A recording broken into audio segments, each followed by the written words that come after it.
দুদিন আগে একটা মাছ করেছিলাম, তো ভাবলাম ওটা আপনাদের সাথে একটু শেয়ার করি। মাছটা খেতে কেমন হয়েছিল আর দেখতে কেমন হয়েছে তা তো দেখতেই পাচ্ছেন।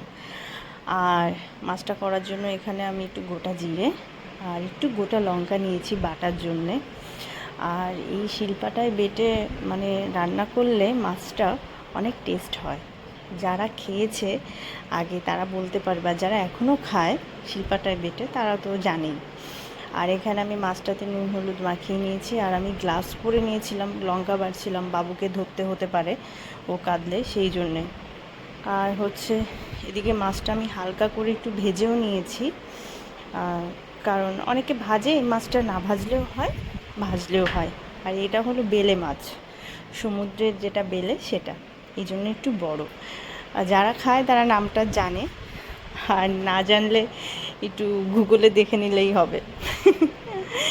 যাই হোক, পেঁয়াজটা ভাজা হয়ে গেছে, আর যে মশলাটা করেছিলাম ওটা, আর সামান্য একটু আদা রসুন আর একটু ধনে লঙ্কা হলুদের গুঁড়ো একসাথে মিলিয়ে আমি ভাজা পেঁয়াজে দিয়ে দিয়েছি। আর হচ্ছে এটাকে ভালো করে কষিয়ে নিতে হবে। এটা হলো পটকা, মাছের যেটা পটকা হয় সেটা। ভালো করে কষানোর পরে এর ভেতরে জল দিয়ে দেব। আর দুটো তিনটে এলাচ আমি একটু থেতো করে দিয়েছিলাম। এই টাইপের মাছে একটু এলাচ দিলে খেতে ভালো লাগে, যেমন শিং মাছ, তারপরে আরও অনেক রকম মাছ আছে।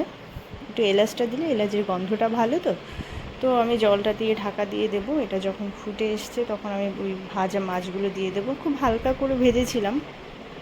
আর এই তো, আর একটু ঝোল কমলে আমি নামিয়ে নেব একটু ভাজা জিরের গুঁড়ো দিয়ে। আর ভাতও হয়ে গেছে প্রায়।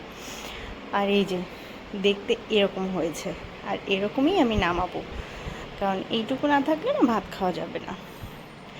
আর খেয়ে নিচ্ছি। আর এই মাছটা শুধু আমাদের ঘরে আমিই খাই, তো বেশি করে করে নিয়েছি, দুদিন হয়ে যাবে। আর অসাধারণ খেতে, অসাধারণ। হ্যাঁ, কেমন লাগলো আপনাদের কাছে বলবেন।